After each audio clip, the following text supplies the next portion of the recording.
The summer of 2007 was supposed to reward excellence.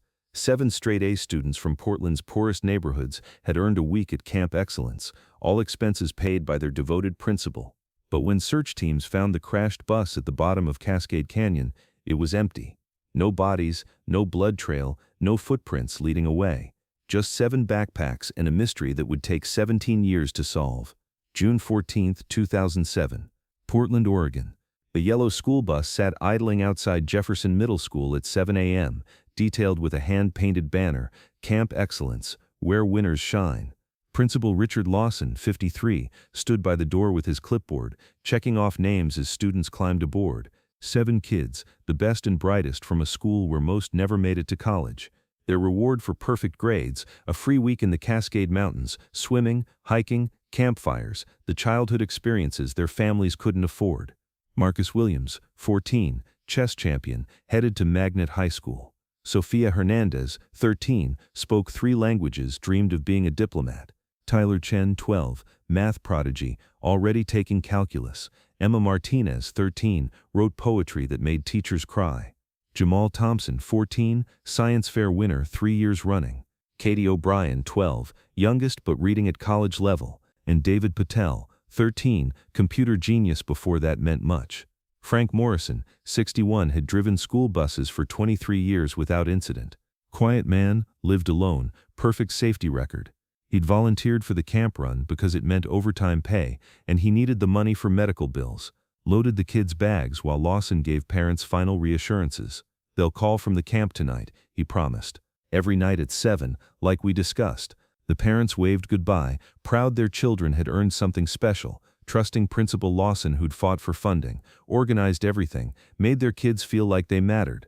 The drive to Camp Excellence took 3 hours through increasingly remote mountain roads. The last confirmed sighting was at 9:47 a.m. at a gas station in Brightwood. Security cameras showed Lawson buying snacks, Frank filling the tank, kids using the restroom. The clerk, Betty Hansen, remembered them clearly. Those kids were so polite, she'd tell investigators. All said thank you, cleaned up after themselves. You could tell they were special. But here's what made that morning different. At 10:15 a.m., Lawson made a phone call from his cell. Tower records showed it lasted 4 minutes, but the number he called belonged to a burner phone, never traced. At 10:19 he made another call, this one to the school, saying they were running late due to traffic, would arrive at camp by noon. Normal check-in, nothing suspicious, except there was no traffic on Highway 26 that morning, and Camp Excellence was only 40 minutes from that gas station. What happened next remained a mystery for 17 years. At 2:30 p.m., a hiker named James Walsh was climbing Eagle Creek Trail when he saw smoke rising from the canyon below. Bushwhacked down to investigate, found a school bus crashed against the rocks, front end crumpled, windows shattered. He called 911 immediately. Search and rescue arrived within an hour, rappelled down to the wreck. The bus was empty, 7 backpacks still in seats, Lawson's clipboard on the floor, Frank's coffee thermos still warm in the cup holder, but no people, no bodies, no blood except small smears on the steering wheel. The scene didn't make sense. The bus had clearly gone through the guardrail at Cascade Viewpoint, dropped 200 feet, hit multiple rock outcroppings on the way down. Physics said nobody could have walked away. But physics also said there should be bodies, and there weren't. The doors were open, one torn off completely, but no drag marks, no footprints in the soft canyon soil, no torn clothing on branches, like everyone had simply vanished before impact. Search teams scoured 5 square miles, dogs, helicopters, infrared sensors, cave searches, nothing. The theory evolved that survivors had wandered off, disoriented, died of exposure. But June weather was mild, water sources everywhere, and 7 kids plus 2 adults don't just disappear without trace. After 2 weeks, the search scaled back. After a month, it was called off. 7 children, 1 principal, 1 bus driver, gone without explanation. The parents never accepted it. Maria Hernandez, Sofia's mother, quit her job to search full-time. They're out there, she insisted. My Sofia is smart. She would find a way. Marcus Williams Sr. hired private investigators with money he didn't have. The Chens started a website tracking sightings, all false. The community held vigils, fundraisers, memorial services for children they couldn't prove were dead. Jefferson Middle School retired the honor roll program. Nobody wanted to excel anymore if excellence led to an empty bus in a canyon. But here's what changed everything. March 2024. A construction crew was building a new communications tower on Cascade Ridge when their excavator hit something metal 20 feet down. They pulled out a rusted school bus door, the one torn off in the crash 17 years earlier, but it wasn't where it should have been. This was 3 miles from the crash site, uphill, buried under tons of dirt. Someone had moved it. Someone had hidden it. FBI got involved immediately. The door had evidence the original investigators missed. Blood, not just smears but pooled, dried in the interior handle well. DNA testing confirmed it was Frank Morrison's blood. Lot of it, more than a crash injury would cause. And something else, fabric caught in the torn metal, not from 2007 clothing. Modern material, manufactured after 2010. Someone had handled this door years after the crash. The investigation shifted. This wasn't an accident, wasn't a disappearance. This was a crime scene, and someone was still actively covering it up. Agents researched everyone connected to the original search. One name stood out, Roger Brennan, who'd led the search and rescue operation, declared the scene clear, wrote the final report stating no foul play. Brennan was still working, now head of emergency services for 3 counties. Respected, decorated, above suspicion. But Brennan had a connection to Richard Lawson that nobody knew in 2007.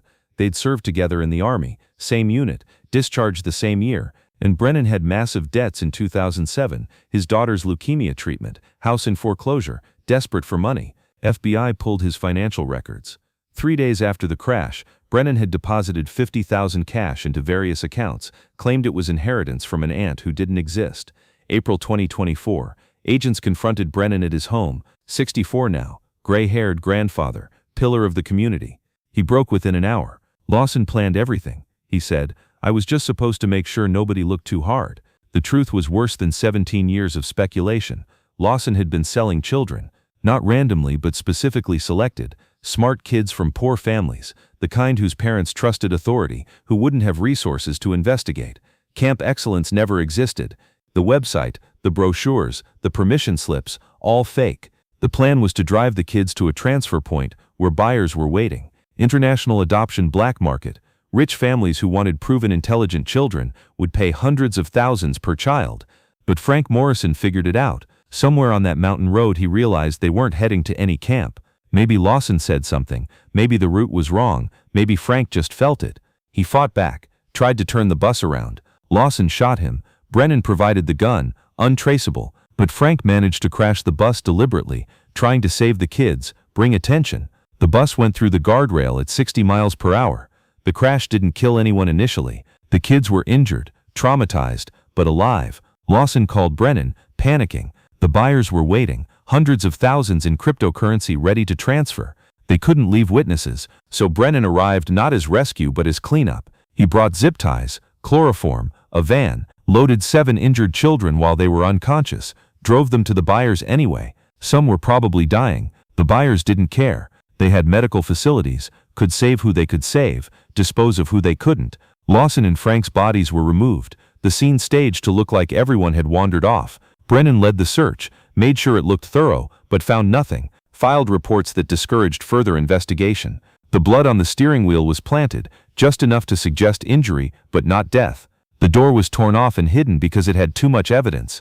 Frank's blood from the gunshot, children's handprints in blood as they tried to escape. But where were the children? Brennan claimed not to know. Different buyers took different kids, he said. International, Asia, Eastern Europe, Middle East. They had new identities within days. Those kids stopped existing the moment they left that bus. FBI traced the cryptocurrency transactions, but the wallets led to darknet exchanges, untraceable after 17 years. The buyers were ghosts, probably using diplomatic immunity or criminal networks to transport children who were already reported missing and presumed dead. The search for the 7 children became international, but futile. They'd be 30 to 31 years old now, might not even remember their real names. If they survived the crash injuries, if they survived whatever happened after, Marcus Williams might be a scientist in Shanghai. Sofia Hernandez might be married in Moscow, where they might have died that first night, buried in unmarked graves thousands of miles from home. No way to know. Lawson's body was the easiest to find. Brennan had buried him in his own backyard, under a deck built that summer. Skeletal remains, bullet hole in the skull from his own gun. Brennan had killed him after the transfer, couldn't risk him talking. Frank Morrison was harder. Brennan had weighted his body, dumped it in Detroit Lake. Divers found skeletal remains matching Frank's description, good man who died trying to save 7 children. The trials made national news. Brennan got life without parole for conspiracy, murder, human trafficking. Died in prison within a year, beaten to death by inmates who had children. The buyers were never identified. The camp's fake website had been registered through layers of shell companies leading nowhere. The burner phones were bought with cash, activated once, destroyed after. The 7 families got no closure. Empty graves, memorial services for children who might be alive somewhere.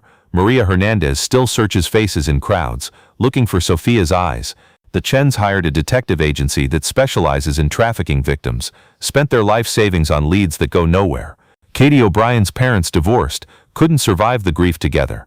David Patel's mother created a foundation teaching parents to recognize trafficking signs, questions to ask, red flags to see. Jefferson Middle School was demolished in 2025. Too many ghosts, too much history. But before it came down, someone spray-painted on the gym wall, 7 stars still shine somewhere. Nobody knows who wrote it. Security cameras didn't catch them. It appeared overnight, silver paint that seemed to glow. Parents of the missing children took photos, held hands, cried together. Because maybe somewhere, in some country, under some other name, their brilliant children were still shining. The crash site at Cascade Canyon is unmarked officially, but people leave things: chess pieces for Marcus, poetry books for Emma, calculators for Tyler, flowers for all of them. Rangers clean it up periodically, but new items appear immediately. 7 backpacks were recovered from the bus, returned to families. They sit in 7 different homes, still packed with clothes for a camp that never existed, waiting for children who are either 30 years old or forever 13. The last entry in Principal Lawson's journal, found in his home: "They trust me to shape their futures. They don't know I'm selling them. Each one worth more than their parents will make in a lifetime. Intelligence is currency now. These kids are gold mines, walking around in thrift store clothes. Their parents thank me for opportunities. If they knew the opportunity was for buyers in Dubai, Moscow, Beijing. But they'll never know. Empty bus, empty canyon, empty caskets, perfect crime. It wasn't perfect. It just took 17 years for a rusted door to surface, for blood to tell its story, for Roger Brennan's conscience to crack. 7 brilliant children vanished into a global market that values potential over humanity. They could be anywhere, anyone, or nowhere at all. Their parents will die not knowing. That's the real crime. Not just the stealing of children, but the stealing of closure, the right to grieve properly, the chance to say goodbye. Some nights, hikers report seeing lights in Cascade Canyon, 7 of them, moving up the cliff face like they're climbing home. Rangers say it's headlights reflecting off quartz deposits. But locals know better. Those are the honor students, still trying to make it back from their reward, still climbing toward parents who will wait forever.